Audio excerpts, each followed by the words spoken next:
Hi, ഞാൻ ഇവിടെ handle ചെയ്യാൻ പോകുന്നത് ഡിജിറ്റൽ സിഗ്നൽ പ്രോസസ്സിംഗ് എന്ന സബ്ജക്റ്റാണ്. KTUവിലെ 5th സെമസ്റ്ററിൽ വരുന്ന സബ്ജക്റ്റാണിത്. അപ്പോൾ ആദ്യത്തെ topic discrete Fourier transform DFT. നമുക്ക് ഇൻട്രൊഡക്ഷൻ സ്റ്റാർട്ട് ചെയ്യാം. Discrete Fourier transform DFT. അപ്പോൾ DFT ആക്ച്വലി ഫോം ചെയ്തിരിക്കുന്നത് ഡിസ്ക്രീറ്റ് ടൈം ഫോറിയർ ട്രാൻസ്ഫോമിൽ നിന്നാണ്. അപ്പോൾ DFTയും ഡിസ്ക്രീറ്റ് ടൈം ഫോറിയർ ട്രാൻസ്ഫോം രണ്ടാണ്. അപ്പോൾ DTFTയിൽ നിന്നാണ് നമുക്ക് DFT ഫോം ചെയ്യുന്നത്. അപ്പോൾ ആദ്യം എങ്ങനെയാണ് DTFTയിൽ നിന്നും DFT ഫോം ചെയ്യുന്നത് എന്ന് നോക്കാം. അപ്പോൾ ആദ്യം നമ്മൾ കൺസിഡർ ചെയ്യുന്നത് X ഓഫ് N എന്ന് പറഞ്ഞൊരു സിഗ്നലാണ്. X ഓഫ് N നിങ്ങൾക്കറിയാം ഡിസ്ക്രീറ്റ് ആണ്. N ഉള്ളതുകൊണ്ട് തന്നെ ഇത് ഡിസ്ക്രീറ്റ് ആൻഡ് നോൺ പീരിയോഡിക്കുമാണ്. അപ്പോൾ X of N is discrete and non periodic. ഇങ്ങനെയുള്ളൊരു സിഗ്നലിന് ഞാൻ ഫോറിയർ ട്രാൻസ്ഫോം അപ്ലൈ ചെയ്യുന്നു. ഫോറിയർ ട്രാൻസ്ഫോം അപ്ലൈ ചെയ്യുമ്പോൾ നമുക്ക് കിട്ടുന്നത് X ഓഫ് e⁻j⍵.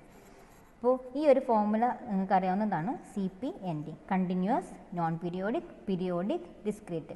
അപ്പോൾ ഡിസ്ക്രീറ്റ് ആയിട്ടൊരു സിഗ്നലിനെ നമ്മൾ ഫോറിയർ ട്രാൻസ്ഫോം അപ്ലൈ ചെയ്യുമ്പോൾ നമുക്ക് കിട്ടുന്നത് പീരിയോഡിക് ആണ്. അപ്പോൾ നമുക്ക് കിട്ടുന്ന X ഓഫ് e⁻j⍵ എന്ന് പറയുന്നത് പീരിയോഡിക് ആണ്.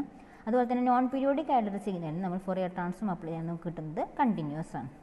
അപ്പോൾ ഇതിൽ നിന്ന് എന്ത് മനസ്സിലാക്കാം? X of N discrete and non periodic ആണ്. ഇതിനെ നമ്മൾ ഫോറിയർ ട്രാൻസ്ഫോം അപ്ലൈ ചെയ്ത് കിട്ടുന്ന ഡിസ്ക്രീറ്റ് ടൈം ഫോറിയർ ട്രാൻസ്ഫോം എന്ന് പറയുന്നത് പീരിയോഡിക് ആൻഡ് കണ്ടിന്യൂസ് ആയിരിക്കും. ഇപ്പോൾ ഒരു X ഓഫ് N ഒരു എക്സാമ്പിൾ ഞാൻ വരയ്ക്കുകയാണെങ്കിൽ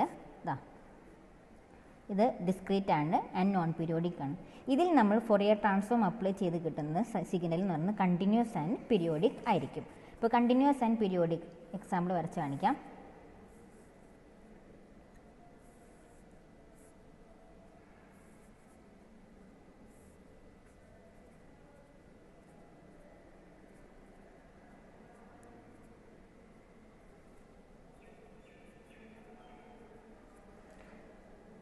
X ഓഫ് Nനെ discrete time Fourier transform apply ചെയ്ത് കഴിഞ്ഞപ്പോൾ നമുക്ക് കിട്ടിയത് സിഗ്നലാണിത്. ഇത് കണ്ടിന്യൂസുമാണ്, പീരിയോഡിക്കുമാണ്, വിത്ത് പീരീഡ് 2π.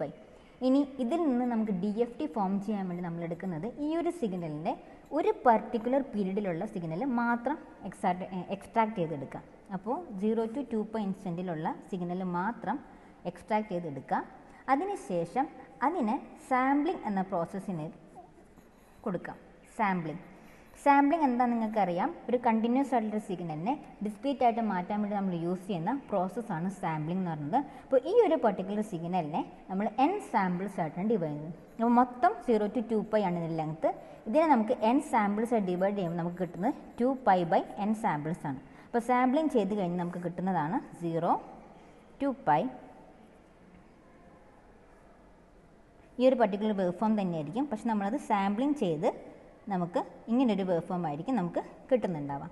അപ്പോൾ ഇതിൻ്റെ ഒരു പർട്ടിക്കുലർ ഇൻസ്റ്റൻറ്റിലുള്ള ലെങ്ത്ത് എന്ന് പറയുന്നത് 2π/N. അപ്പോൾ 0 to 2π ലെങ്ത്തുള്ളൊരു സിഗ്നലിനെ N സാമ്പിൾസായി ഡിവൈഡ് ചെയ്യുമ്പോൾ ഒരു പർട്ടിക്കുലർ അല്ലെങ്കിൽ രണ്ട് സാമ്പിൾസ് തമ്മിലുള്ള ഗ്യാപ്പ് എന്ന് പറയുന്നത് 2π/N ആണ്. ഇതാണ് ആക്ച്വലി DFT. ഇനി ഇതിനെ നമുക്ക് ഇക്വേഷൻ അല്ലെങ്കിൽ എക്സ്പ്രഷൻ മൂലം എങ്ങനെ നമുക്ക് ചെയ്യാമെന്ന് നോക്കാം. അപ്പോൾ ആദ്യം X ഓഫ് N എന്ന് പറഞ്ഞ സിഗ്നൽ, അതിനെ നമ്മൾ ഫോറിയർ ട്രാൻസ്ഫോം അപ്ലൈ ചെയ്ത് നമുക്ക് X ഓഫ് e⁻j⍵ കിട്ടും. അപ്പോൾ X ഓഫ് N നമ്മൾ ഫോറിയർ ട്രാൻസ്ഫോം അപ്ലൈ ചെയ്ത് നമുക്ക് കിട്ടുന്നത് X of e⁻j⍵ equal to summation N = 0 to N-1 X of N e⁻j⍵N. നിങ്ങൾക്ക് എല്ലാവർക്കും അറിയാവുന്ന ഇക്വേഷനാണ്, നിങ്ങളിത് സിഗ്നൽസിൽ പഠിച്ചിട്ടുണ്ട്. ഇനി ഇതിനെ നമ്മൾ സാമ്പിളിംഗ് ചെയ്യണം. അതായത് ഈ ഒരു ഈ ഒമേഗ എന്ന് പറഞ്ഞാൽ നിങ്ങൾക്കറിയാം 2π ആണ്.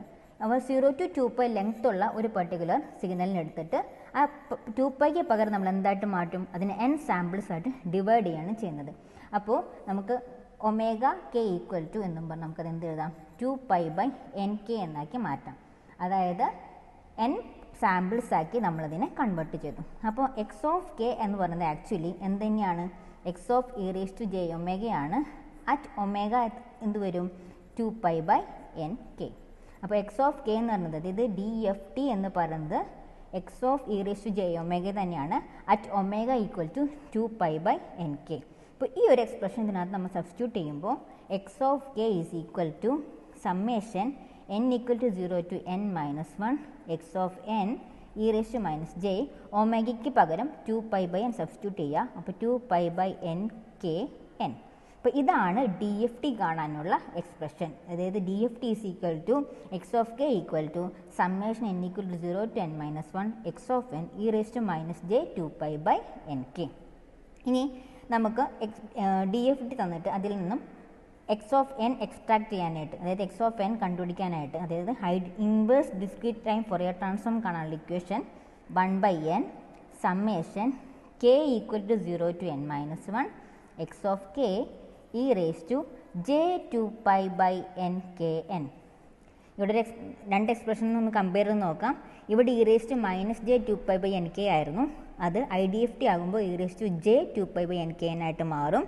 കൂടാണ്ട് തന്നെ നമ്മൾ ഫ്രണ്ടിനെ നോർമലൈസ് ചെയ്യാനായിട്ട് 1/n വെച്ചിട്ട് മൾട്ടിപ്ലൈ ചെയ്യും. അപ്പോൾ that's all about this class.